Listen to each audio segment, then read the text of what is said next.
What's going on? A couple days after the World Cup, wanted to do a video ranking how each team performed at this World Cup, in my opinion. I was planning on doing a video talking about my predictions, but I was thinking, wow, I want to do this video talking about how each team performed, and rather than react to my predictions, I can kind of rank how each team did, give a little bit more thoughts about the actual team itself, and I think it would be better just if I did like a because if I was thinking about when I was like scripting the video for how I react to my own predictions, I was thinking, well, in a lot of the videos anyway that I did during the World Cup, I kind of talked about my predictions how it related to what was going on in the tournament, and yeah, I just thought it would be better just do this because it's a more original idea, and I just want to talk a little bit more in depth about each team. I think in isolation, especially as the dust settles after World Cup, and looking back on how each team performed. So, here in front of me, I have a tier list. So, it goes from follows. So I have champions, memorable run, exceed expectations.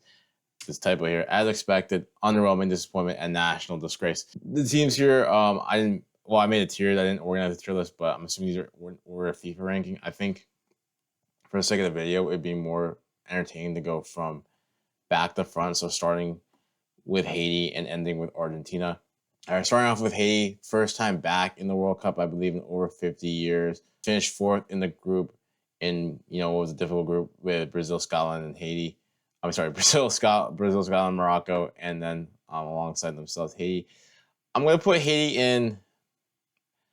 I think he came here with no expectation. I think they scored a World Cup goal, scored 2 goals against Morocco, one of the best teams in the tournament. The game against Scotland really was the defining moment. They maybe should have got some in this game. So I would say I would lean between these two. But I don't think many people expect Haiti to get out the group. Maybe you would expect maybe a point for them. So I would put them sort of between here, but for them to score a World Cup goal, even just show up and be back here be back in the first time in 50 odd years, however long the drought has been for them to be back at the World Cup. I think for them to be here, yeah, I'm gonna put them in as expected. I think some of these teams, like again, we'll talk about Curacao and like where I would rank them. It's kind of weird because the whole achievement of those nations is for them to even be in this tournament. So, yeah. Moving on, New Zealand. I'm gonna put New Zealand at underwhelming, just because I feel in their group wasn't as strong. They did get a point off Iran, against Egypt. They did take the lead, but then ultimately Egypt had too much for them, and then Belgium they lost 5-1. So I think they had a slimmer of hope from actually making out the group narrowly. Like I said, first time they were back in 2010, coming into the tournament as the lowest ranked team. I think with a little bit more World Cup heritage than the other lower ranked teams around them, you can say technically. I'm gonna put them in underwhelming just because I feel Haiti in comparison to the what's it called, the hand they were dealt in their group. I think New Zealand had a little bit more of a chance, so I'm gonna put them in underwhelming. But yeah, nothing more than that. Curacao. I'm going to put Curacao in. I'm going. It's. I'm gonna go. I don't think I can go as far than as expected. I'll put them above Haiti, and I think because again, this is their first ever World Cup, scored a goal, got a point against Ecuador, and had a very slim chance, unlikely but slim chance to actually make out the group on the final day. But yeah, I think for them to score, their first ever World Cup goal, get their first ever World Cup point, which is more than Haiti. You could even go as far to say they exceed expectations because I don't know how many people expected Curacao to get out the group. That being said, they just still lose 7-1. I mean, although it was Germany, I think it would be more fair to go as expected. We'll see. Maybe I'll bump them up, but I think for a team that still got grouped at the end of the day, I think I can't really go as higher as expected. And yeah, I think so. Jordan, I'm gonna put in underwhelming, probably above New Zealand. I think probably these short time. I mean, Jordan is always gonna be a tough ass. They were in a group with Argentina, Algeria, Austria, to all three teams. In game with Austria, we're able to pull back a level. Ultimately, Austria, again, too much for them. Algeria actually took the lead against Algeria, ended up losing from behind late on in the 80th minute. And again, against Argentina, dead rubber game, Jordan, nothing to play for.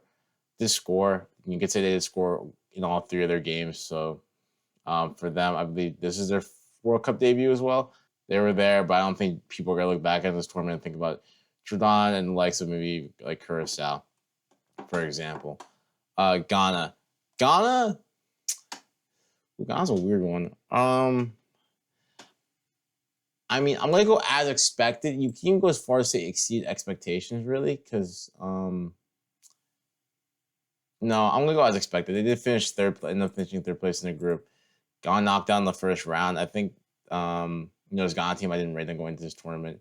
I think I did have them coming out the group, but yeah, you wouldn't expect this Ghana team to make it past the round of 32, and they got there. They lost 1-0 to Colombia in a dreadful showing. When you're rocking the tournament on with IU up top, I mean, there's only so much you can ask for. But I don't think they disappointed. Again, they got out the group, got to knockouts. Given all the chaos going on, Carlos Cuestos being hired a couple months before the tournament, I think they did all right relative to their expectations. Cape Verde. So this is the first one I think we're going to see all the way up here. A memorable run for them.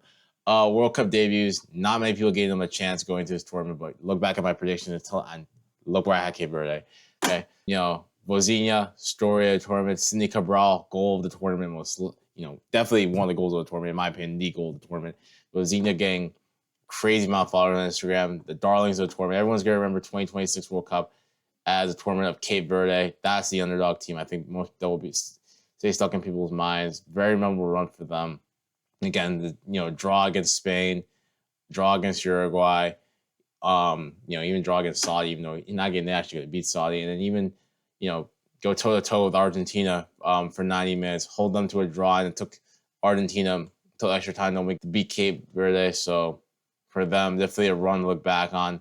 Fantastic tournament for them, and hopefully they'll be at future World Cups going forward. So yeah, Iraq.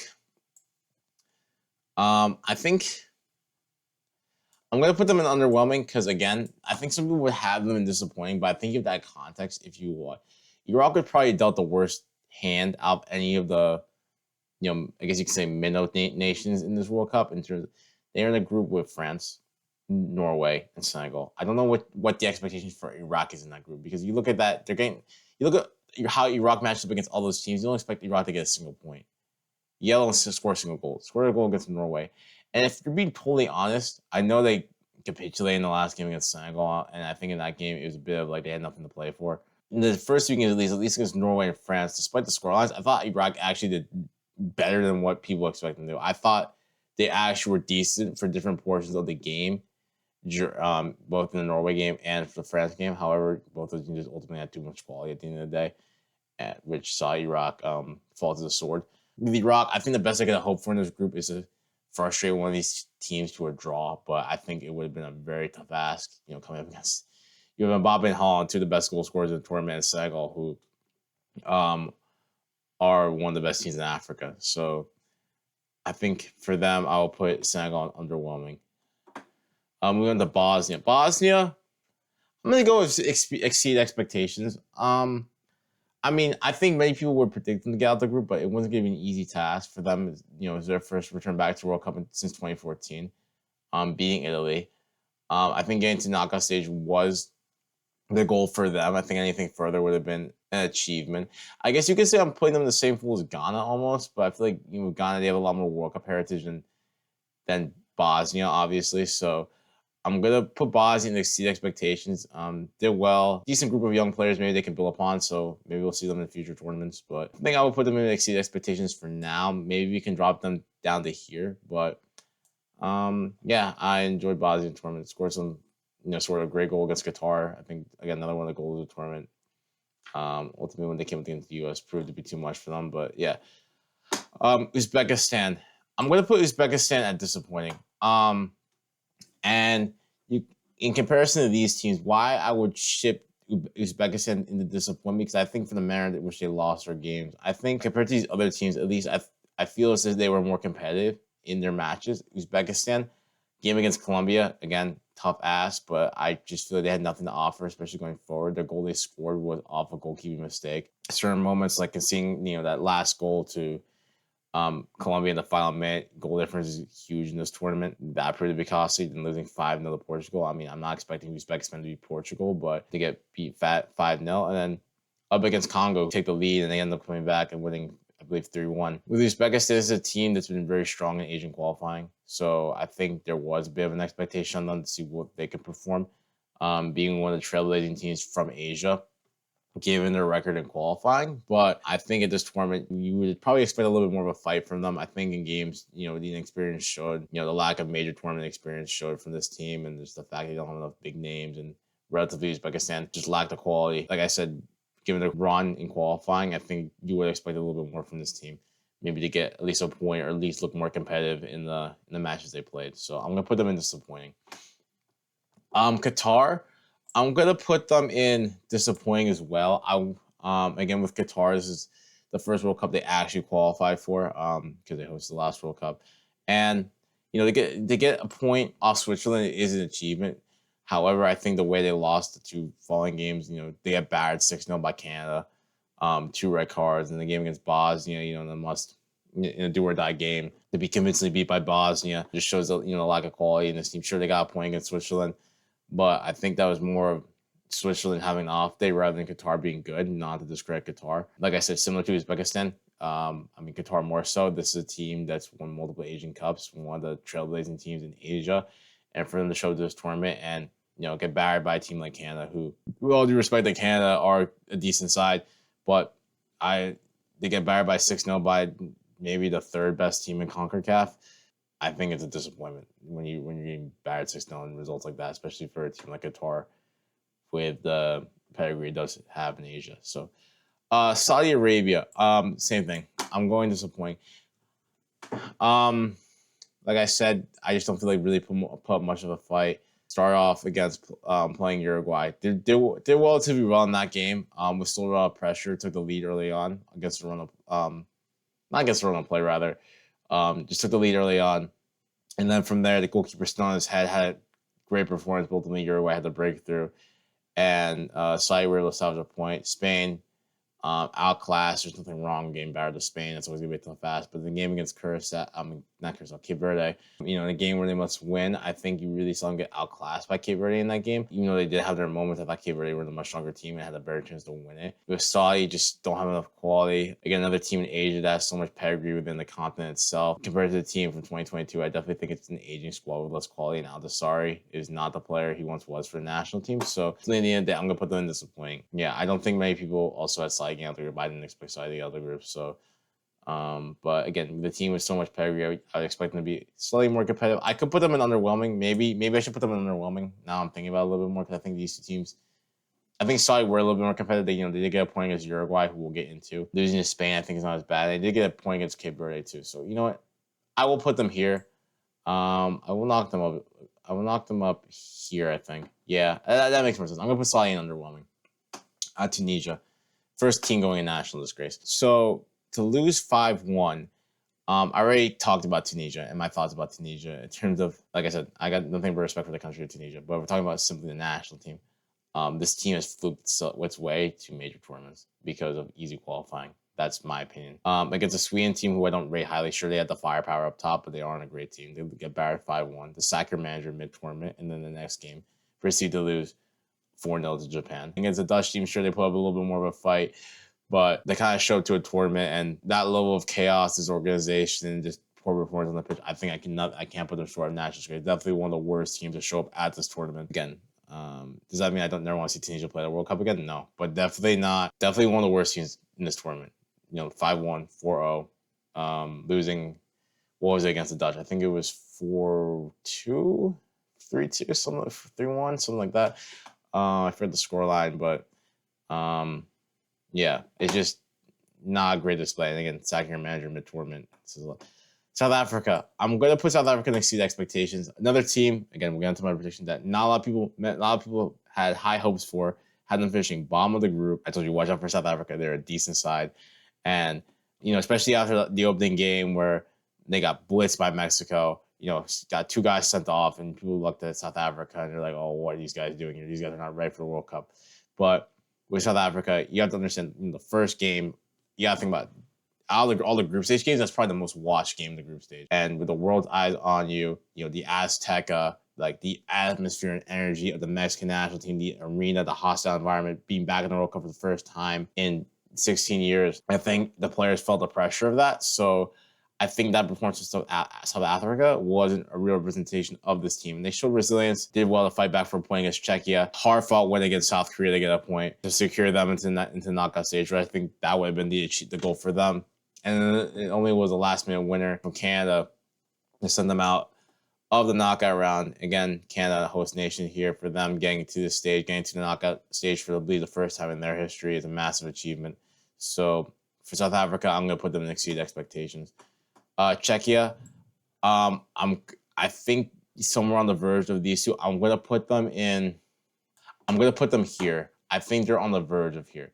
I think with Czechia, you look at this team, Czechia, when Czechoslovakia, you can talk about this team historically in major tournaments, especially in the Euros and even the World Cup. They made a World Cup final. And it's say the national team now, but regardless, we know it's not what it once was historically. But talking about this group of players specifically, I just think you look at this Czech team and you watch them play, and it seems like they just don't know how to play football. They cannot play the ball on the ground unless it's a set piece. This team has no threat. You have a bunch of lanky guys just running around. It seems like pretty much when they're playing, there's no idea. You don't know what the idea of this team is. The game against South Korea, they lose that one. They only get their point. They only get their goal off. Was it a long throw, I believe, or a corner? The game against South Africa. In that game, take the lead early on, but unable, again, like I said, this team is devoid of ideas going forward, and any type of progressive player, any type of patterns on the pitch. South Africa eventually found a way back into the game, and then Czechia in the must-win game at the Azteca. I know it's hard in Mexico, despite being top of the group, are always going to play that game because of the fact they're playing at home and they have to play in front of their fans. Just bow out in a way, kind of with a whimper. I think is a very disappointing display from the Czech national team. I don't know if I was going as far as say national disgrace, but I think they're on the verge of it, just because I think if you look at this Czech team in terms of how they play in this tournament, just the lack of identity within this team, I think they're on the verge. But I'm going to keep them in disappointment for now, just because they did get a point against South Africa, and they didn't get blown out. But I think in the games, I think it's just a lack of, they didn't get blown out, but I think it's a lack of fight from this team going forward and a lack of ideas and quality, where I would say they're very disappointing and on the verges. Panama. I'm going to put, they're somewhere between underwhelming and disappointing. I'm going to put them on the bottom of underwhelming for now. With Panama, again, definitely the weakest team in their group of England, Ghana, Croatia. But with Panama, I feel as if being a CONCACAF team, you can try to take advantage of the fact this tournament is being played within CONCACAF. A lot of the major tournaments are playing CONCACAF. So I'm not going to say like the U.S. is like a home. I won't go as far as say the U.S. is like a home field advantage for Panama, but you do have some level of advantage. Now with Panama, I don't think their overall play was bad. Like I thought defensively they've been good, midfield progressive. Pretty much everything up until the final third for Panama was good. This team cannot find the back of the net. They're not clinical enough. They don't create enough clear-cut chances, and they don't have enough finishers up top. I think their overall play is fine, but in terms of having a threat, a goal-scoring threat, this team lacks it, and it showed in the game against Ghana. That rubber game, I thought Panama were actually the better team in that game, but ultimately Ghana, they have more proven finishers on their team and got a goal in the end. Against Croatia, I thought Panama were the better team, but ultimately at the end of the day, Croatia, they brought on the firepower. Budimir makes a difference, and against England, held them, to a goalless first half, but ultimately England had too much quality for them in the end. I think with Panama, you look back on this tournament, just more of like not of a lack of trying. I would say more of like the fact they just don't have the quality up top to reward their play. Again, I think Panama, yeah, I'm thinking about more. I would put them more underwhelming than disappointing. I thought for them, it's just maybe a bit of a missed opportunity given the fact that, they were in these games and just lacked the firepower up top. Scotland, again, I'm going to put them in the bottom underwhelming for now. We'll see if I drop them down to disappointing. With Scotland, getting out of a group of Brazil and Morocco is always going to be a tough ask.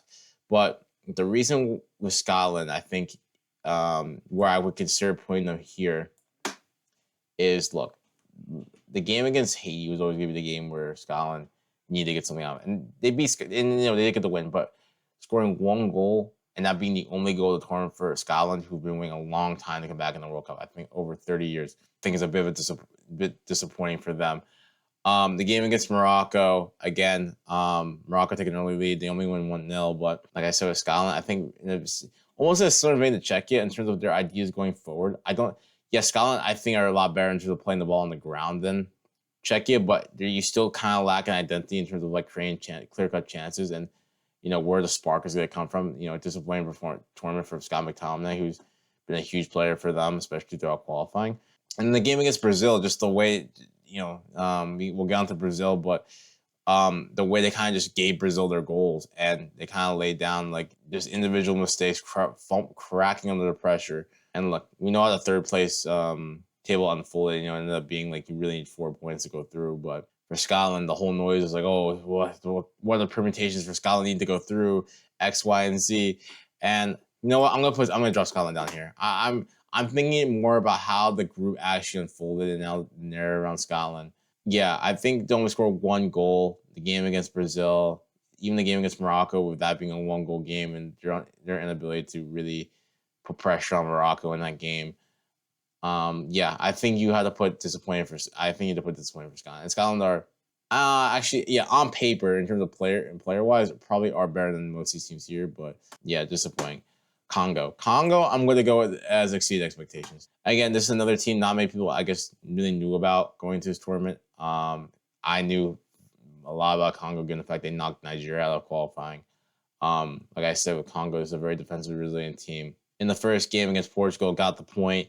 We're actually, maybe you can even argue that we're the better team in that game for periods of play. Game against Colombia, ultimately Colombia had too much for Congo and did really well in the game against Uzbekistan to secure themselves into the next round.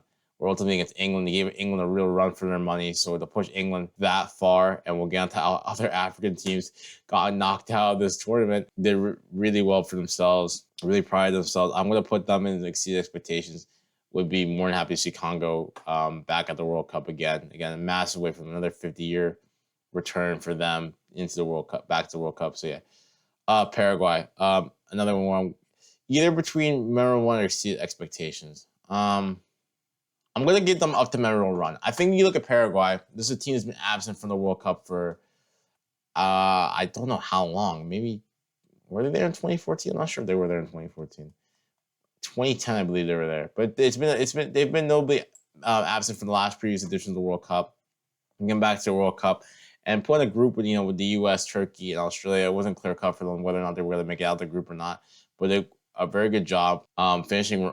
Yeah, they finished runners up in the group. And where did Australia finish runners up in the group? I want to say it was Paraguay. I think it was Paraguay. I think Paraguay finished runners up, I believe.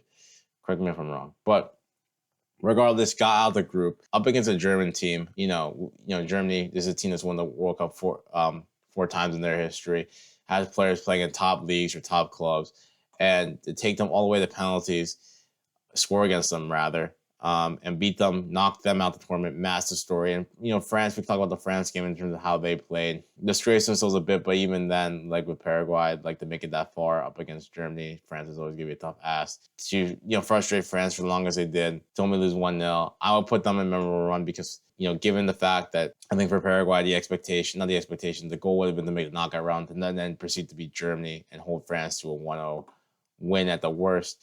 I think you would put them up here. I just think they're not really memorable as Cabo Verde per se, just because Cabo Verde, it's more of a story given the fact this is their first time in the World Cup, and then we can talk about Mbappe, the center, and the way Paraguay played in the France game. So yeah, but moving on, Sweden, I'm gonna put in underwhelming. I wouldn't. Or actually, no. I'm gonna go as expected for Sweden. I think with Sweden again, I had my doubts about Sweden going into this tournament, especially the way they qualified to the Nations League and then win a single game in their actual qualification. Came into this tournament, won 5-0 against Tunisia, then instantly lose 5-1 to the Netherlands, which I think is a story of the Swedish team in terms of like the highs and lows of the team. Get the draw against Japan, up against France in the next round. Unfortunately, France just have too much firepower. I just don't think that's. Rather Sweden being bad, but France just being too good for them. So for Sweden, I think to make it out the group and then with a tough draw up against France, I don't really see how they're it was always gonna be a tough ask for them to beat France. So I think given their own expectations, you would probably expect Sweden to get out of the group going into this tournament, and for them to go up against round of 32, ultimately up against a tough draw in France. I think they did pretty well to make it as far as they did. Canada, I'm gonna put in. I'm gonna put in exceed expectations for Canada. I think for Canada, you look back on this tournament. I think it's a relative success for them as a host nation hosting the World Cup. Did well, start off rocky with a draw against Bosnia, then put on probably their performance of the tournament against Qatar. Ultimately, in the final game against Switzerland, lost out in the end, which was a disappointing loss for them because given the fact they could have played all of their remaining knockout games in Canada, winner against South Africa, and they go against Morocco, which, although they lost 3-0, was a bit of a flattering scoreline given the fact Morocco scored 2 late on. Canada up against Morocco, that's probably as far as you would say this Canadian team can go, as Morocco are one of the better teams in this tournament. So I think for Canada, they went as far as they could, to making the knockout stage for the first time, getting their first World Cup win, first ever knockout win, making it to the round of 16. I think it's a tournament to look back on for Canadian football as a success. South Korea, I think you can argue between this and this, given how the games fell. I'm gonna put them in here, but they could be very much dropped down into here. And I think many South Korean fans would agree they should be dropped down into here. So if we break it down, they won against Czechia, puts them on 3 points. Then they played Mexico, which they lost to a goal because of a goalkeeping howler, and then they missed, a sitter on like the 85th, 84th minute, something like that. Yeah, and then all they needed against South Africa was a draw. They needed a draw, and they were pretty much through to the next round. They would be on 4 points, I think, neutral goal difference or +1 goal difference, and they would have been fine. And they ultimately lost against the South Africa team that had to win. The South Korean managers got hounded at the end. I know there's a lot of talk about the South Korean national team versus the media. Ultimately, I guess the South Korean manager thought, like, well, if we lose this game, South Africa, like, we'll make it through. And ultimately, 3 points -1 would have been -1 goal difference wasn't enough. Like I said, I didn't have much expectation for South Korea going in, but I think given the fact that, going to the last game, they need only a point, and the fact they lost to a South Africa team that need to win, I'm gonna drop them down here. I just think they really bottled it. I don't know. That might be harsh because we'll get on the other teams in terms of their own circumstances going out of the tournament, and although they perform better than some of the teams here, you can say the way they knocked out might knock them down. So I think for the way South Korea went out, I'm gonna have to drop them down here, given the fact that I'm going to put them here, but that might be extremely harsh. Ivory Coast, I'm gonna put Ivory Coast as expected. For them, Ivory Coast back at the World Cup when what's been a very long time for them. This is a team that, first time making it out the group, first time finishing, runners up in the group, making it to the knockout round, ultimately losing to Norway in the knockout rounds. But I think the expectation with this Ivory Coast team was to make the knockouts, although you could say they had the potential to, go even further than the round of 32. I think for them as a national team, as a nation, to make it out of the group, make it to their first ever knockout game in the World Cup, I think would be the goal. This is a team, going forward that has a lot of talent, a lot of potential. Diomande was a big name being talked about during this World Cup. Obviously, came off a big scene at Leipzig, had a good World Cup. Other performers, Ahmad, did well as a super sub off the bench to save Ivory Coast in multiple games. So for them, I will put them here as expected. And yeah, moving on to another African team, Algeria. Algeria is a weird one because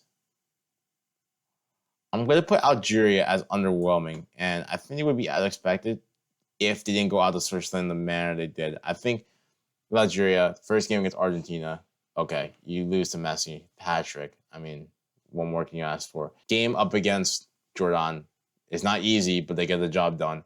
And the game against Austria, which is a back and forth game, obviously that game has a lot of history given the fact of fixing, I don't know how you would describe it, like scandal between them, Austria, and Germany back in the day. Made it to the round, the round 32 up against Switzerland. And I think the way they just kind of were very underwhelming, disappointing against the Swiss, it's kind of like the Swiss were playing a game, men against boys. There's only one team in the game. And Algeria kind of go out with a whimper. I think you put them in underwhelming.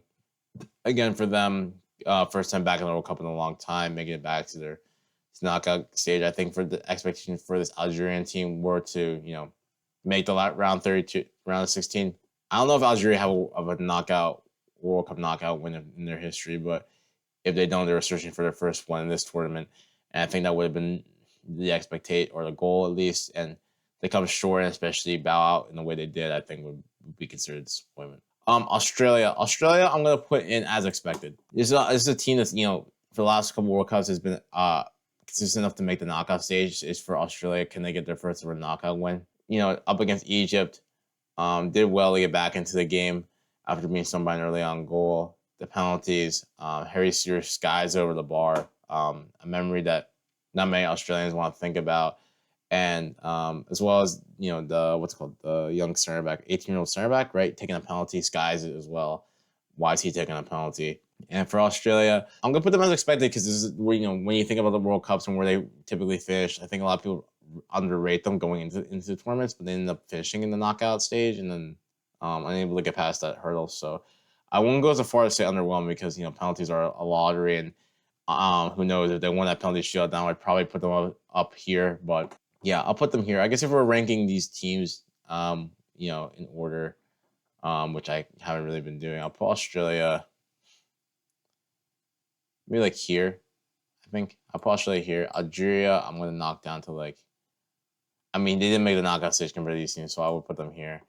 And yeah, I'm happy with the order of this so far. I'll put Canada higher than these ones just because they made the round of 16, and then yeah, I'm happy with that order. Okay, Turkey. Here we go. Next one on the list.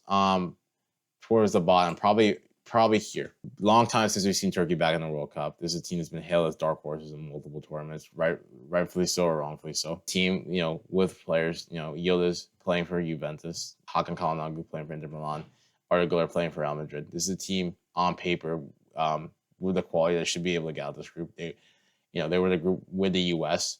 Compared to the other Pot 1 teams in this tournament, Paraguay and Australia. And I think the way they play in this tournament, to have the ridiculous stat having 50, 60 shots without a goal, to lose to Australia the manner in which they did, to then lose to Paraguay in the way they did, being up a man up against Paraguay for over a half and unable to find a goal. And then the U.S. game, sure, there's a bit of a redeeming factor in the fact they won that game, but ultimately their tournament was over by the time that game was played, and they're playing at the USB team.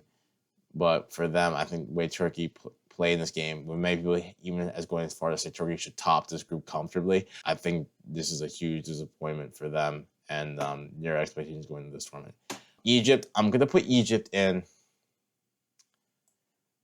I think if they beat Argentina, you would have to put them here. But I'm going to go exceed expectations. I'm going to put them. I'm going to put them higher than Canada because I think there's a lot more with Egypt in terms of their own World Cup history and what this World Cup meant to them in terms of what they need to achieve. Because, they got their first ever World Cup win, got out the group comfortably, then beat Australia, first ever knockout win, and then to go as close as they did against Argentina. Actually, the way they capitulated against Argentina, I think I have knocked them down a little bit. I can always go as far as here. I think with Egypt, and people were going to talk about Argentina being cheating and stuff like that with them. Ultimately, at the end of the day, if you're up 2 goals with 10 minutes to go, I don't care what the ref does. You should not be able to blow that. Something that this game is constrained with people talking about how Egypt got knocked out. Again, if you're up 2 goals with 10 minutes to go, I don't care who you're up against. You should not let that slip. And especially in a team that prides itself in how defensively solid it is, it's a disappointing way to go out, 100%. And not even go out in extra time on penalties, to get knocked out in 90 minutes. They can see 3 goals in 10 plus whatever how many minutes there were left in stoppage time. Yeah, it's a complete capitulation. That's the only way. It's a complete ball job. That's the only way you can look at it. But for Egypt, for them to get their first ever World Cup win, first ever World Cup knockout win, you still can look fond on this tournament and say Egypt did something that past Egyptian teams that have won African Cups of Nations have been unable to achieve at the World Cup. Ecuador, I'm going to put Ecuador as.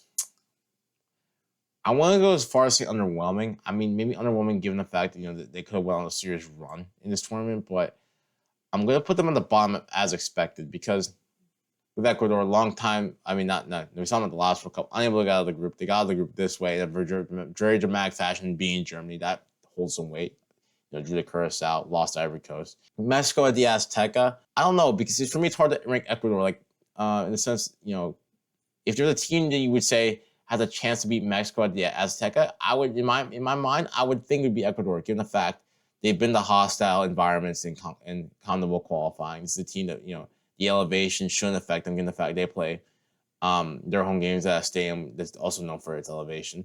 The fact that this team on paper should be, pride itself in defending is, been one of the best defensive teams in World Cup qualifying. To have Mexico just, have put on a complete dominant display and copy against stuff at the end. I think it's a disappointing way to go out, but for them, I think making the knockout stage, if we're being realistic, probably was the goal. Maybe I'm speaking a little maybe I'm not being harsh enough on this Ecuador team.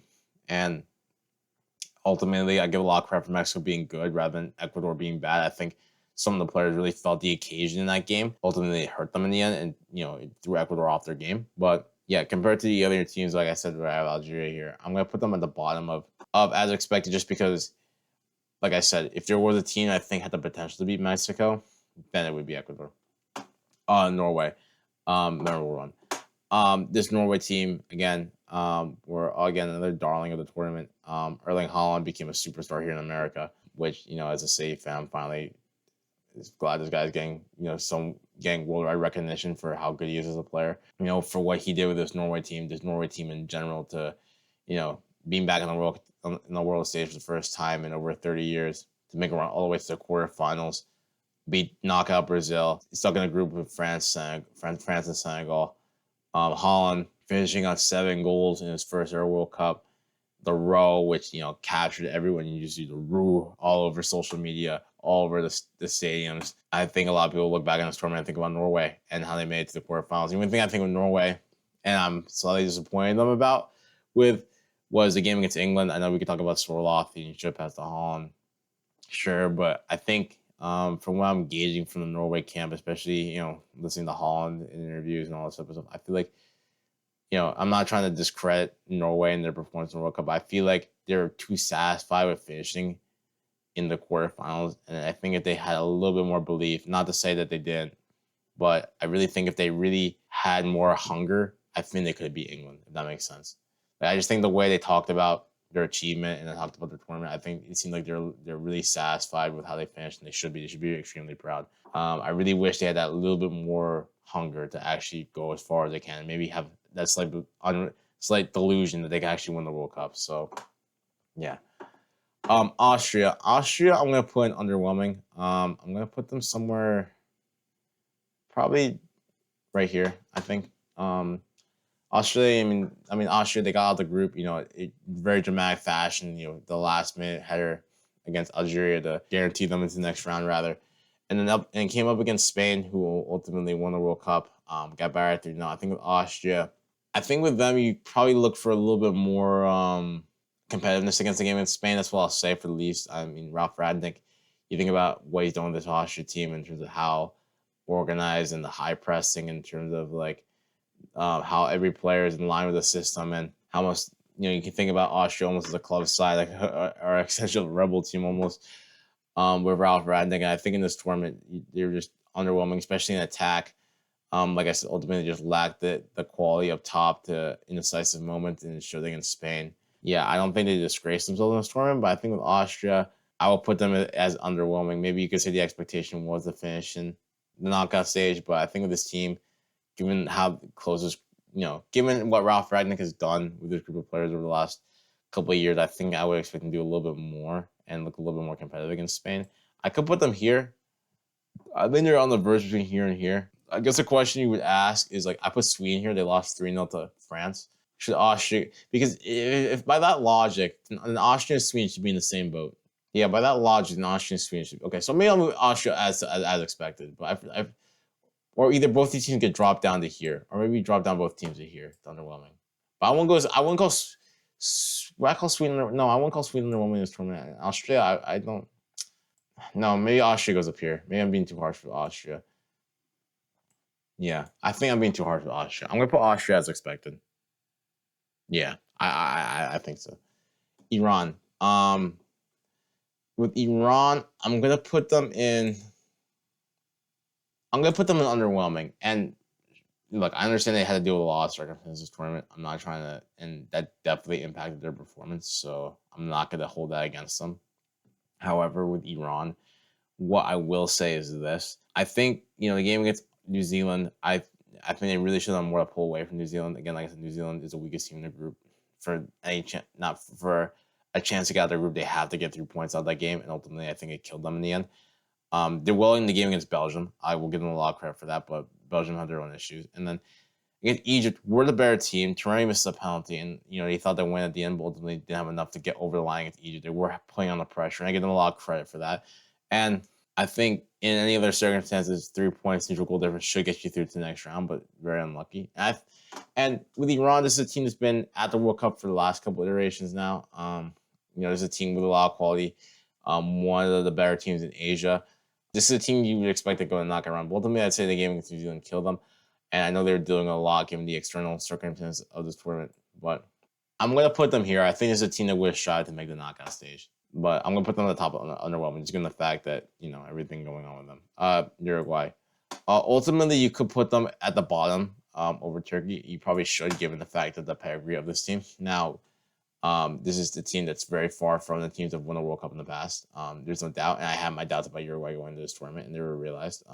Uruguay disgraced themselves again against Saudi Arabia. That's a team they should be beating. That is the weakest team in their group. Then up against Cabo Verde, unable to pull away from them. You can argue 2 goalkeeping mistakes. The Cabo Verde free kick was from 30 yards out.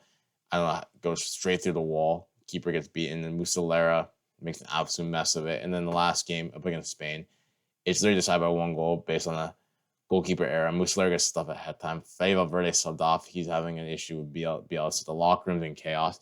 The decision not to play any friendlies prior to the tournament by Bielsa was a strange one for sure. It proved to be a costly one because this team just didn't look sharp enough and they didn't look ready for the occasion. And they disgraced themselves at this tournament, especially if this is a team of Uruguay.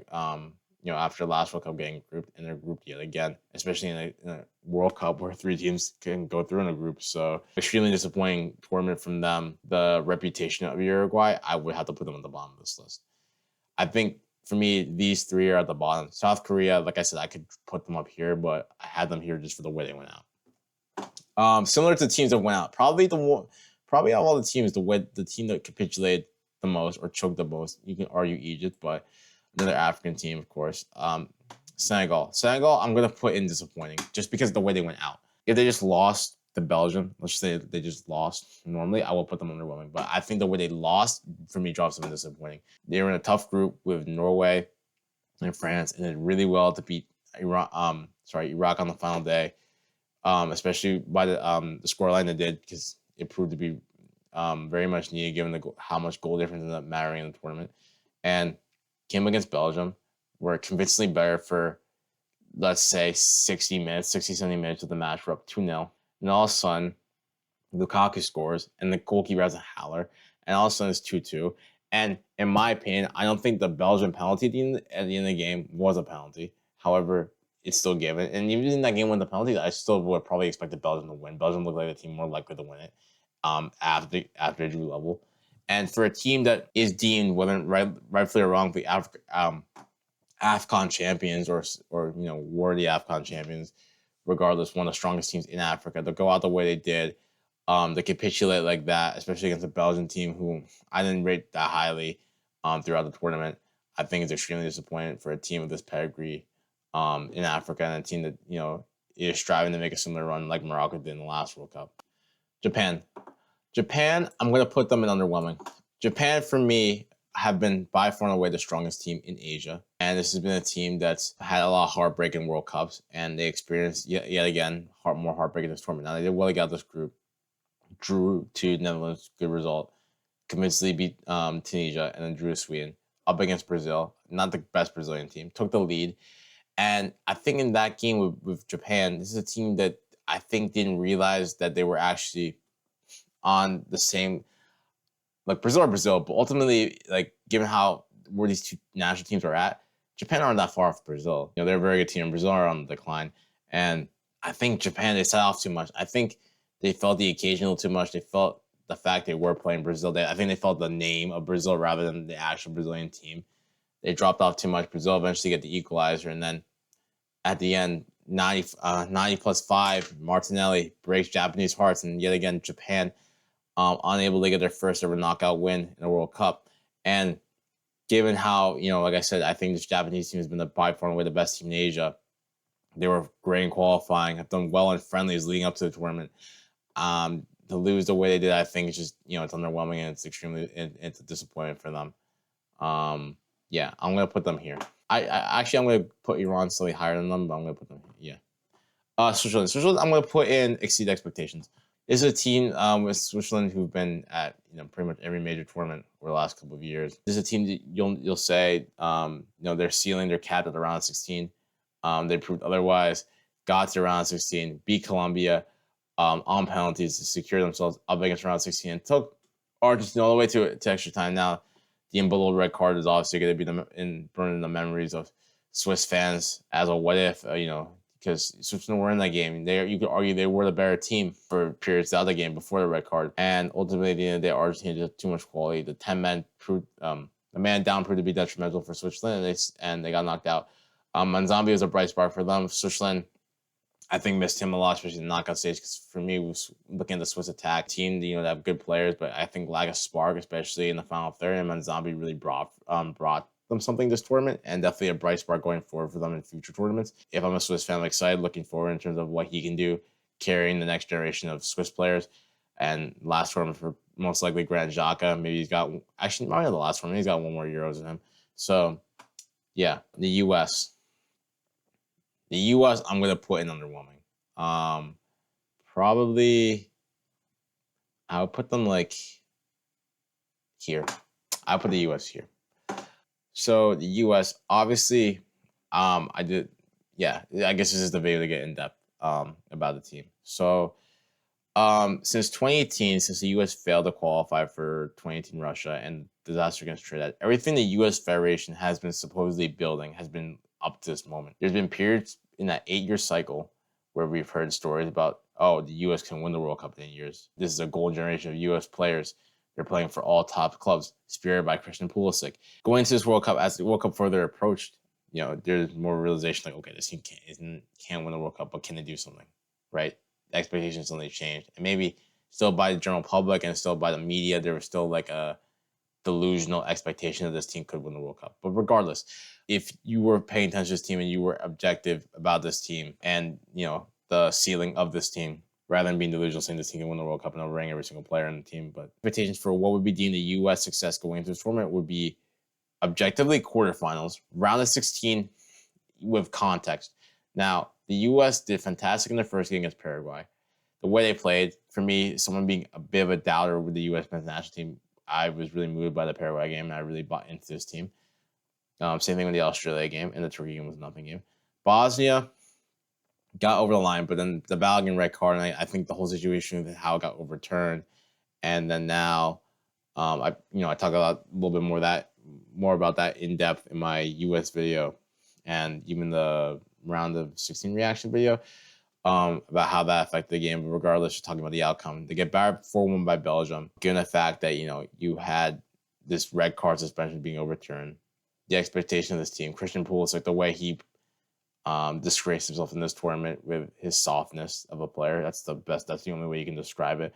How all these players kind of they went out with a whimper, and how this tournament could have transformed soccer in the U.S. How soccer's been it's been a sport that's been growing in the U.S. over the last decade or so, and this U.S. team really did something special. It really could have leapfrogged soccer to somewhere unfathomable in the soccer. Really inspired the next generation of American kids growing up in this country to pursue soccer, take it a lot more seriously, gain interest in the team, gain interest in the sport. And I think the way U.S. crashed out, especially to the general public, because most Americans don't watch the soccer. They only turn to the World Cup every 4 years, and they watch the U.S. men's national team, and they don't know anything. And to see the way they got slapped up by Belgium, I got friends texting me who aren't into soccer. Like, I thought Pulisic guy was like Messi, and like, what are we doing? Like, I didn't know we were this bad, or like, I guess we're not a soccer nation, and those type of narratives are reinforced with the performance the U.S. put in up against Belgium. So I can only put them in underwhelming, given the fact this is a golden opportunity to really grow the sport, given the fact that U.S. failed to meet the expectations since the 2018 Trinidad disaster. Ultimately, how they disgrace themselves on the pitch in front of the whole country, in front of the whole world. So I'm going to put the U.S. in underwhelming. I mean, ultimately, they made the round 16 still. So that's why I said round 16 with context. But given the context of how they actually crashed out, I have to put them in underwhelming. Croatia. Croatia, I'm going to put in, I probably lean towards underwhelming as expected. I'm going to go as expected. I'm going to put them somewhere in the middle, maybe like here. Here, you could maybe go as underwhelming, but this Croatian team, I think, going into this tournament, still relying too much on their old core, and their young players aren't still a little too inexperienced to step up. We did see moments from Croatia up against Portugal, did really well in that game. You could argue we're the better team in that game, but ultimately Portugal were more decisive in crucial moments. Saw them knocked out. Croatia, again, this is a team that's had a lot of recent World Cup heritage, and has been a team that's been able to consistently make knockouts. To lose to Portugal, which they are a good side, is a massive disappointment. I think for them to make it this far, they get knocked out, in the unfortunate manner they did. They didn't disgrace themselves in this tournament. Ultimately, this tournament just signals an end for a lot of the players in this national team. Definitely spearheaded by Modric, and really set up the next generation of Croatian players to continue the legacy of this team in future tournaments. So, yeah, I'm gonna put Croatia there. Germany. Ooh.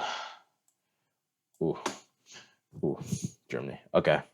Going into this tournament, I don't think many people had Germany winning the World Cup. We knew this German team had some missing pieces in their squad. They knew certain areas were lacking quality. This is a team rocking up to this tournament with Leroy Sané on the wing in 2026. In the group stage, they did well against Curacao, but Curacao are one of the weakest teams in the tournament. Up against Ivory Coast, took a bit of luck, but they did find a winning goal at the end. Ivory Coast did capitulate in the end, in my opinion, but Germany did well enough in that game to win. For me, at this point, the Ecuador game. Now this is where I think everything's starting to go downhill for Germany. You are guaranteed top of the group. Nagelsmann plays his strongest starting 11 up against Ecuador. Ecuador need to win this game, but disregard that fact. Play his strongest 11 up against Ecuador. So the intention was to win and keep momentum. At least that's the message from the manager. Then you lose to Ecuador. So you pretty much, instead of resting your first 11, like for example Norway did up against France when they rested their full team, you end up playing your first team, end up losing, end up killing the momentum of your first team.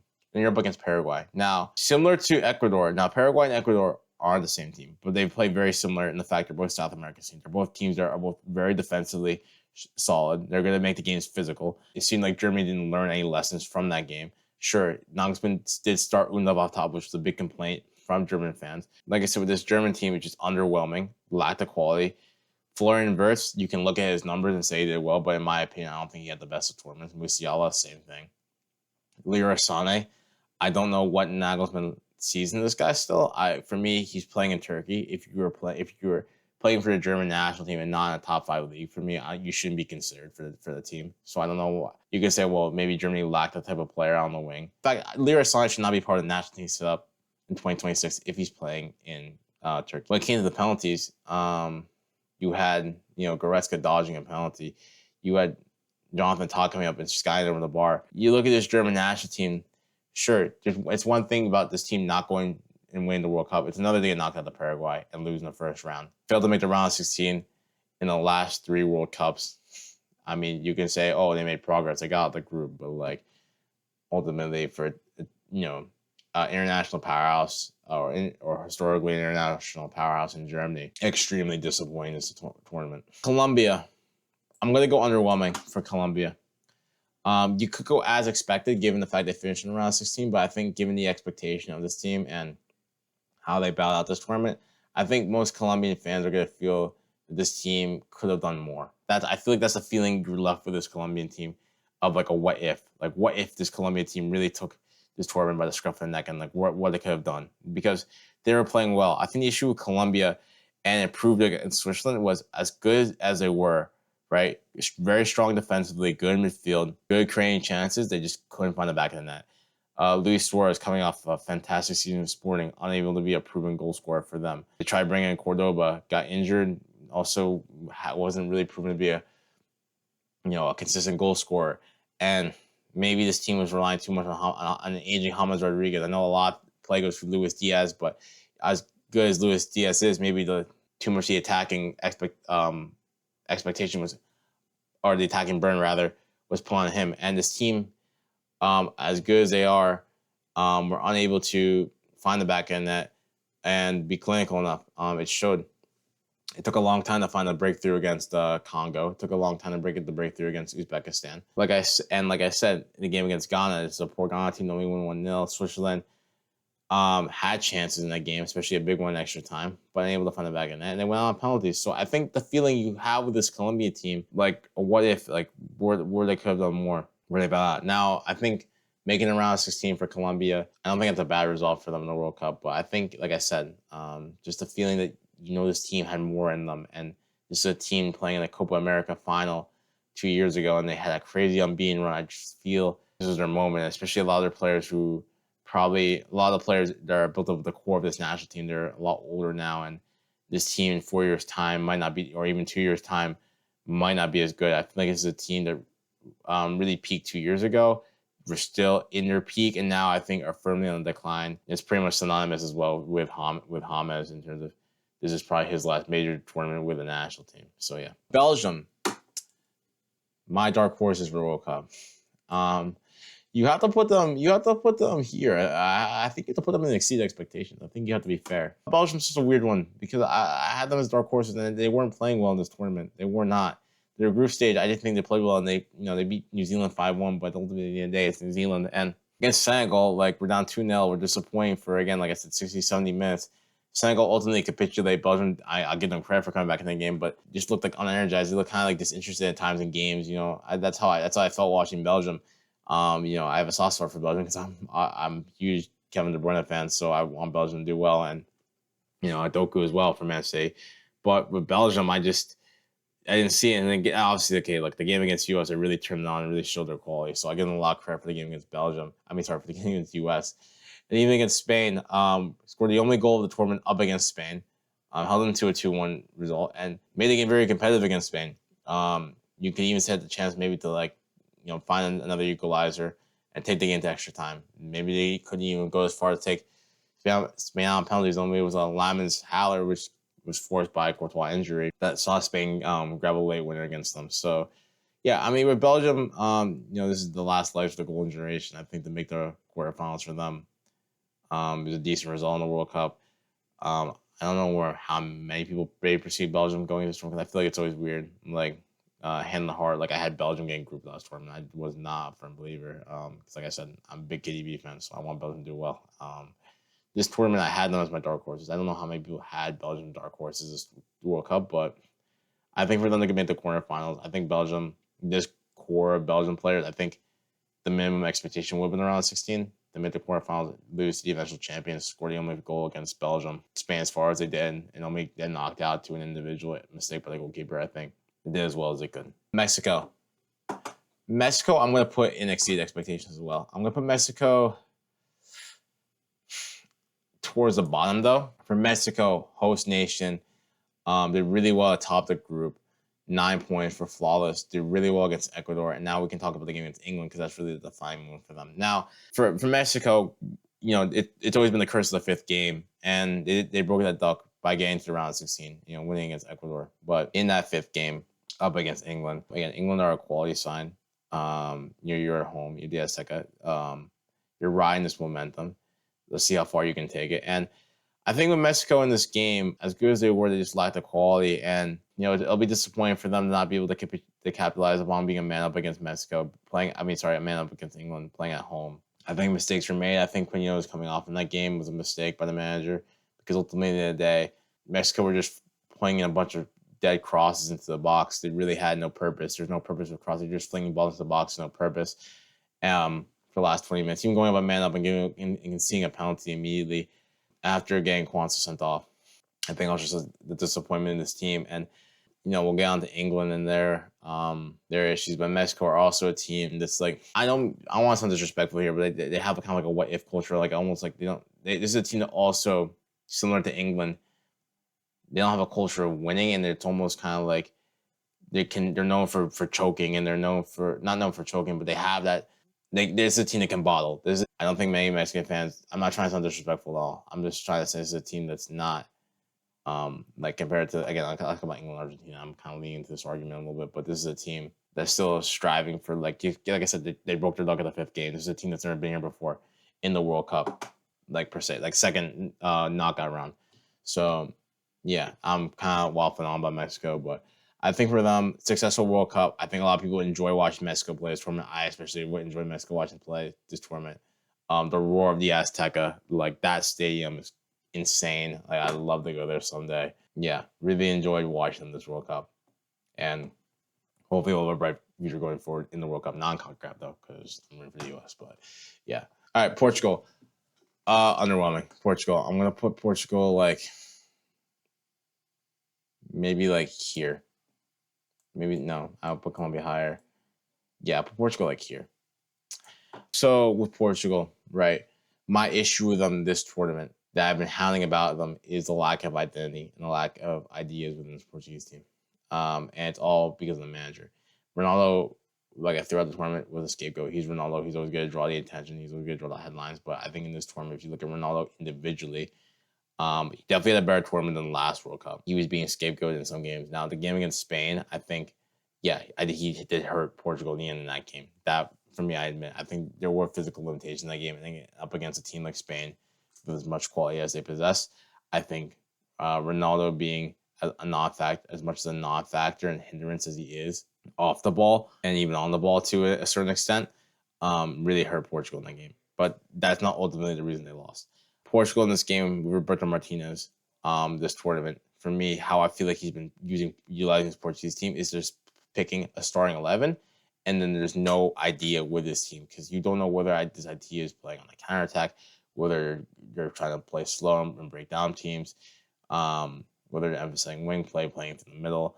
There's no idea of this team. He just puts 11 individuals on the pitch, and there's no tactical idea in terms of what Portugal want to do. That's how I feel watching Portugal.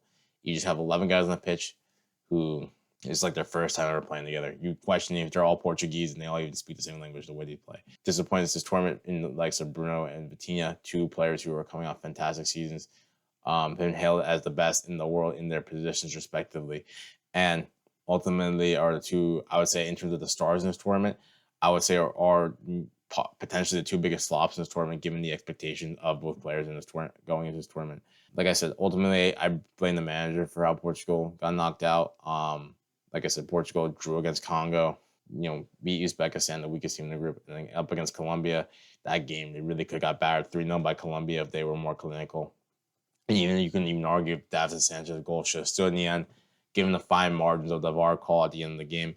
But yeah, and even then, we can talk about the mismanagement of the Colombia game because Portugal had a chance to go top of the group, supposed to get an easier run to the final, and to kind of not go for it in that game. That's at least the feeling I felt from Portugal when they played Colombia. They were kind of like happy with a draw the way they were playing.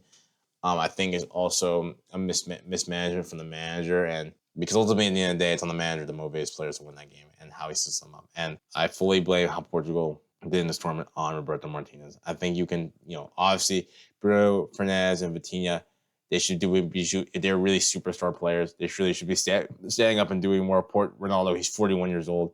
At the end of the day, like I say, he's 41. You can't expect him to stand on his head and pull out the levels of greatness he's done when he was younger. Bruno Fernandes and Vitinha, these are two players both in their prime years, or coming off at least their best individual seasons. So you would expect a lot more from them, especially just to drag this team on their back. But for me, this Portugal team at its core was set up to fail by Roberto Martinez. So yeah, I had them as underwhelming. Even you can argue it should have gotten knocked out against Croatia, just outclassed by Spain. So yeah. All right. Netherlands.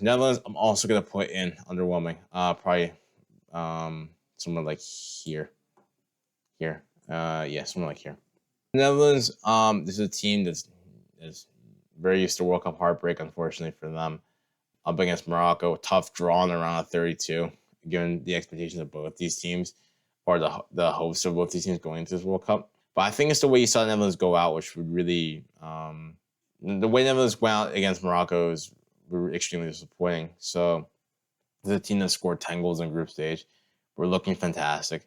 All of a sudden, Cohen reversed into a back five, which I don't think there's nothing wrong with that on paper. I think that's fine. You respect Morocco a little bit more. You have guys off the bench who can make the difference. So why not sustain the pressure against Morocco? Because Morocco don't have as deep as bench. As deep as of a bench as you do.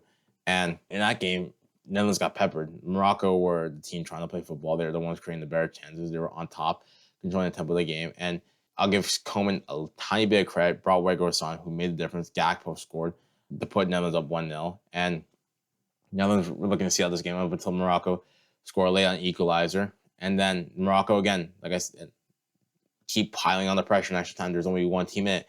And Coman just kept bringing on defenders. There were no attackers. The only attacker he brought on, I believe, was no, he didn't bring on Mount. Who did he bring? He brought on Kluivert for Gakpo. And it was only because Gakpo got injured. So he made no attacking subs for 120 minutes. I mean the penalties. So you had a bunch of defenders taking penalties. Morocco with Bono in net. This is a team that's very strong on penalties, and the Netherlands, who are a team that got knocked out the penalties in the last two World Cup. No, well, the last two World Cups they played in. So in Morocco, Bono still on his head again. Netherlands balled it on penalties, and Morocco go through. And ultimately, Coman, I think the way he set up this team, the decisions he made in the game against Morocco, I think cost this team, because this team, based on how they were playing the group stage, had the potential to go far. They're looking really good. But yeah, again, I think another manager sabotage job from Coman, and more World Cup heartbreak for the Netherlands. I'm going to put Morocco as I'm going to go as expected with Morocco. You can even go as far as they say exceed expectations, but I think putting Morocco as expected speaks more to where this team is as a national team, rather than them being, disappointment or mediocre per se, for lack of a better phrase. I think this Moroccan team has been, one of the strongest teams in African football for the last, 4 or 5 years now, ever since 2022.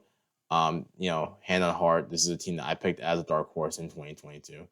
I didn't have it going all the way to the semifinals, but I didn't go to the quarterfinals in my 2022 prediction. But rather talking about myself, let's talk more about Morocco.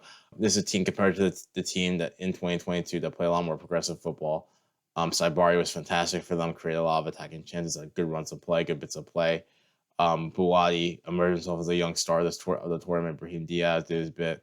And I think the Sabari injury ultimately hindered them against the game against France. Did extremely well to get past Netherlands. Did well in the game against Brazil. I'm not going in order here. Did well against Brazil, beat Scotland, beat Haiti. Did really well against Haiti, falling behind twice in that game against the Haiti team. Shocked. Did really show a lot of resilience in that game. I know you could say Haiti, but I think in those moments for the team to bond and end up winning the game in the end speaks the character of this team. And then getting past Netherlands and the dominant display they did, winning on penalties, ultimately in the end. Getting past Canada, they got past Canada, got the job done. And up against France, who ultimately just had too much quality for them. And I think missing Sabari, like I said, really hurt them offensively. I think Morocco finishing where they finished in this tournament is a good finish for them. Obviously going back to semifinals, back-to-back semifinals in World Cup would have been a massive achievement. But I think for them finishing in the quarterfinals, and maybe them being slightly disappointed they finished in the quarterfinals, speaks to how good they are as a national team and the expectation of this national team going forward, and the bright future Moroccan football has. So yeah, I'm going to put them in as expected. Brazil. I'm not going to go so far to put them national disgrace, but I'm going to put them in disappointing. With Brazil, there's always an expectation. Brazil going to any World Cup. And look, we know this Brazil team going into the World Cup was one of the weakest Brazil squads in recent history. And they did relatively well in the group stage, especially Vinicius Jr., who was carrying this team. A lot of people are talking about Bruno Guimaraes this tournament. Despite his assist numbers, I just don't think he was having a good tournament. I thought the weakness for this Brazilian team was in midfield. Again, they well against Japan, but as well as I give credit for Brazil coming back against Japan, I think Japan also did it themselves for the way they sat back in that game. And then up against Norway, on paper, you would say between the two countries, Brazil should be putting Norway to the sword. If you look at squad by each team individually and their superstars, Vinicius in Spain and Holland on Norway, which superstar turned up? It was Holland. Sure, Nyland had a game for Norway, but Brazil, you would expect Brazil to beat Norway, and you would expect Brazil to get farther than round 16 any World Cup. There's always an expectation on Brazil. Talk about the penalty and Vinicius not taking the penalty, and actually coming out saying Vinicius is not his top 5 penalty takers, which I think is a bunch of BS in my opinion, but regardless. And then Endrick one-on-one, something that people have been crying out, Ancelotti, he's got an agenda against Endrick, you gotta play Endrick more. Brings Endrick on this game. Endrick misses a 1-1. So maybe Ancelotti knew something in the end. Maybe he had he was right to bench Endrick. And then Neymar scored the penalty at the end, a bit of a consolation goal. But I think Neymar arguing the goalkeeper, especially in a moment where clock is ticking and you have seconds before Brazil and not to find a second goal to keep Brazil alive, and he's just arguing the goalkeeper. He's just arguing and taunting the goalkeeper. I think just speaks to him as a player and his career as much as I love Neymar. But yeah, ultimately, in the end of the day, Vinicius just didn't turn up for the national team when it mattered in the knockout stage. And not just him, but the rest of the Brazilian players as well. The battle against Norway, I think, is an extremely disappointing run for them. And especially the fact they brought in Ancelotti, who's supposedly supposed to be one of the best managers in the world, especially probably the most decorated manager in this tournament. So, yeah, I had them in this tournament. England, ooh. I'm going to put England in as expected. As expected with England. Now, some people were going to say, oh, they should go here. Maybe even here, right? For how they went on against Argentina.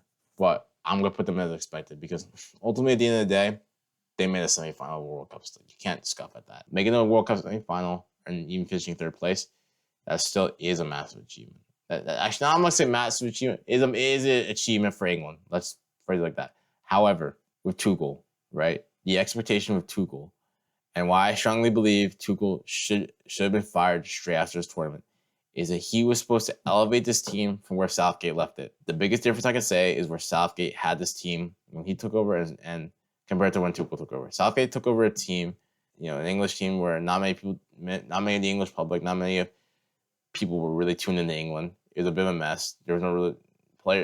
It was almost like a eyesore to watch England, and took it to a place where you English fans now go into tournaments with a belief their team could do something. Their team can do something. Now, I already talked about the mentality issues in England, and ultimately, I think it killed them in the end, given the fact that I think England don't have the capacities to be a big team, but one point at a time. With Tuchel, where he took over with England, he took over an England team that coming off the back of winning being in 2 Euro finals, making a World Cup quarterfinal, making a World Cup semifinal, ranked as the fourth best national team in the world, with an abundance of talents with the likes that he can leave Trent Alexander-Arnold, Phil Foden, Cole Palmer, Lewis Hall, Morgan Gibbs White, all these guys at home that would make pretty much any other national team squad in this tournament. That's where Tuchel's taking over. So you look at Tuchel as being the guy to really elevate this team. Now, there's no problem with England losing in the semifinal. There's no problem. If you said before the tournament, England make it to the semifinals and they were to bow out here, I think it would be okay. I think it's the way, however, it's the way they lost. You cannot look at the game against Argentina. And actually, before we can get to the game of Argentina, let's just talk about England this tournament in general. Again, put a good performance against Croatia, and then that's about where the good performances really stopped. Game against Ghana, unable to break down Ghana. Ghana should have got a penalty in that game, for being honest. And game against Panama, very underwhelming for first half. Eventually got the breakthrough in the second half, but it wasn't pretty. Up against Congo, stunned early on, took individual brilliance from Harry Kane to dig England out of the hole. The Azteca, I give England a lot of credit for. But ultimately, if we think about the mismanagement of that game, or how that game even got to the point where it's at, it all starts from the fact Reece James gets injured, which every person probably could see, bar Tuchel, for some reason, that Reece James, an injury-prone right back, got injured at a World Cup. So you end up starting Kwanzaa at right back. He gets sent off. England down 10 men. Now I'll give credit for Tuchel for switching to a back five, and the resilience England showed in that game, because if you talk about individual player performances, that's one of England's best earned wins in the World Cup. Game against Norway, I thought Norway were better for the majority of different periods throughout the game. And ultimately, Jude Bellingham, a moment of brilliance from him, a bit of a keeper mistake, and again, Jude Bellingham again, to see England over the line. And then the game against Argentina, when we're talking about the England-Argentina game, there's only one man you can look for what happened. Like, it would be okay if, you lost on penalties, you lost to a fluke goal or last-minute winner, something like that. But there's an overlying factor for why England lost this game, and it's Tuchel. England scored, cagey game first half. England eventually find a breakthrough around the 60th minute, and all of a sudden England drop off. The players drop off, and Pickford makes a brilliant save right before the hydration break, and instead of Tuchel making the necessary changes to stop his team from drowning, he said switch to a back five with 25 minutes ago. 25 minutes, there's still a game to be played. And how come I knew, and almost every other England fan knew, that what Tuchel was doing was way too abrupt? It was way too soon to go to a back five. You cannot sustain pressure up against Argentina. Argentina is not Mexico. Okay, Argentina is a team that has been here throughout the tournament. Argentina dug themselves out of holes. They've faced low blocks, and to sustain that much pressure, and for it ultimately to capitulate in the 85th minute up against Enzo Fernandez's long shot, I think speaks. And then eventually lose it to Lautaro Martinez, who's 5'9". You have Dan Burn, Konsa, Gahey, Stones, Spence, all on the back line, and Lautaro Martinez is able to get a free header at the back post. It's inexplainable for how England get knocked out. To be 5 minutes away from a potential first World Cup final since 1966, you're gonna, and with this England team, this is probably the last major tournament you'll see Harry Kane playing at an elite level. You look at, John Stones will be missing next tournament. Declan Rice will be 4 years older. You don't know where this England team is going to be in the next 4 years, and where the talent pool is going to be. Sure, they have some young players coming through. You can talk about like Max Doman at Arsenal and Rio and Ngamoa, Nico O'Reilly. Sure, they got some bright gems going forward for England, but you don't know. This could have been a golden opportunity for England to really put themselves into a World Cup final, and you don't know if they'll have as good an opportunity as they did in the future. You don't know, and I think Tuchel really cost England in this game because, like I said, in this game, the overlying factor for why England lost this game is Tuchel and his decision to switch to a back five, absorb pressure against Argentina, which ultimately backfired. And for me, what really solidifies my opinion of why Tuchel should be sacked is the fact that he stood on his decision so firmly in the post-match. He was like, I think that's the best game we ever played, which all of a sudden performances matter because the game against Norway, he talks about how it wasn't a great game. England didn't play a great game, right? But all of a sudden they lose against Argentina, and all of a sudden England are playing a great game, and he's unable to admit his mistakes, and he wants to say everyone thinks they're the manager, and he's staying on his decisions so much. So for me, I can only look at this as Tuchel I can only look at this situation as pretty much on Tuchel and just management of the game, his squad selection going into this tournament. Yeah, I mean, we can talk about him finishing third place. And, another question about how Saka scored a hat trick in the third place game and it doesn't feature at all in the game against Argentina. So questions about that as well. So, yeah, I look at this all as just a not massive disappointment, just a disappointment for England and a missed opportunity for them. Spain, it's pretty easy. Champions, I talked about them yesterday. The best team in the tournament, the best team in the world. Rodri, player of the tournament. Like I mentioned in my previous video, Spain going into this tournament were deemed as a firm favorites, but the game against Cape Verde raised some eyebrows, opened up some question marks in terms of like, okay, maybe the lack of firepower in this team, maybe it will come to hurt Spain in the end. Bounce back game against Saudi Arabia. They found the goal up against Uruguay, even though it came from a mistake. And yeah, this is a team that really grew into the tournament. Showed against Austria, 3-0 convincing win. Shot Spain back to their best in that game. Game against Portugal and Belgium, it took Mikel Merino off the bench to find breakthroughs for them. But that doesn't dismiss, the fact that Spain were really good in those games. And defensively, this team, they can see one goal throughout the tournament. Cubarsí, Laporte at the back. Unai Simon between the sticks, someone who I questioned at the start of this tournament. Has been fantastic. But fullbacks, Pedro Porro, getting into the side, De La Fuente usually started with Marcus Llorente. Pedro Porro came in. Cucurella has been fantastic this tournament. Fabian Ruiz as well. Someone who didn't initially start the tournament was Pedri, but eventually Pedri made the changes to bring Fabian Ruiz in.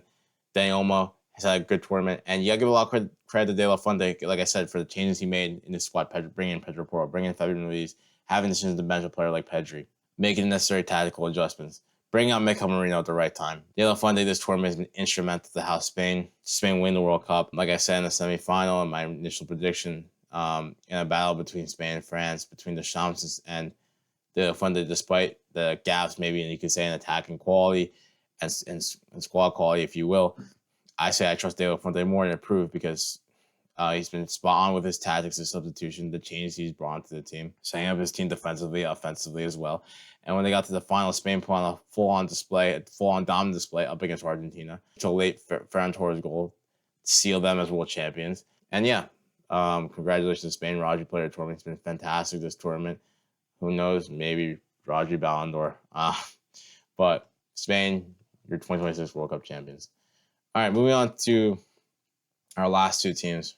France, I'm going to put in it. I'm going to put as expected for France. It's weird because this France team, given the quality of this France team, I mean, I guess that's a bit harsh. Maybe you should put them here. A lot of people saw France as the second favorite or the favorites going into this tournament. They were the team playing the best football in this tournament. So that has to mean something. I guess if England are here, then France should be here too. Yeah, I guess. So with France, for me, it's like, let's say win the World Cup or make the final. I can't really put them anywhere here. So with France, the disappointment comes in such a contrasting performances between their run in this tournament to the game up against Spain in the semifinal. This is a team that, like I said, I think many people, including myself, believe were playing the best football in the tournament. The attack of Mbappe, Olise, Dembele was absolutely flying. The defense, the back line, Upamecano, fantastic tournament. Saliba, up until his injury, I thought I was having a great tournament. The midfield, Rabiot having a very underrated tournament. Tchouaméni up until injury, was having a decent tournament. Manu Kone, the interest of him has been very important to how France have been playing throughout the World Cup.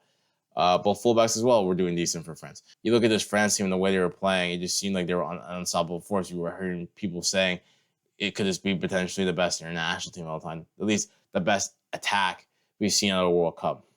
And I think for the way they got dominated against Spain, and ultimately my doubts of France going into this tournament were the manager, was Deschamps in terms of his lack of, you can say, tactical depth and yeah, it's pretty much, lack of a better word, lack of his tactical, not experience rather, but I think his inability, or I feel like incompetence is a strong word, but yeah, I guess lack of tactical depth and his own incompetence during games, because ultimately in the game against Spain, for me, the issue with Deschamps is he failed to adjust the game. There's nothing wrong with putting out a team that's been working the entire tournament for you. I have nothing wrong with that. However, it's for me, as a manager, if you see your team is being overloaded by Spain, drowning in certain areas, especially drowning in the midfield up against Spain in the semifinal, failing to make certain adjustments in the game, failing to adjust the game, maybe adding an extra buy in the midfield. Actually reverting more back to a more pragmatic style as he's done in previous tournaments, just because France were getting overrun. Regardless, unable to make the necessary tactical adjustments to have his team compete with Spain in this game, because ultimately at the end of the day, Spain, they wiped the floor of France. They wiped the floor. It was a one-sided game, and the attackers in this game came short. Olise, probably definitely his worst game of the tournament so far. Mbappe just, for me, didn't show up. Dembele as well. Everyone disappeared on the day. We're not good enough. France in that game didn't create enough clear-cut chances, and the attackers didn't have the individual brilliance that they showed in the previous rounds of the tournament. In Spain, were victorious. France ended up finishing fourth. Again, the third place game, I think there's really nothing in it, but I guess for the sake of the video, I'll put England ahead of France just because they beat them. But yeah, I got France there. And finally, we have Argentina. And Argentina, I'm going to put in as number one. Again, making back-to-back World Cup finals. I don't know how many people had them back in the final, but we've seen from many previous winners in previous World Cups, it's usually the same core group of players. They usually bow out in earlier stages of the tournament, especially rock up with the same team from 4 years ago. This is why it's called the Champions Curse. I know France made the final last year, but if you look at that France team, you look at key figureheads like Pogba and Conte, they weren't part of that team. But regardless, we're talking about Argentina here, and the only thing you can talk about Argentina is Messi.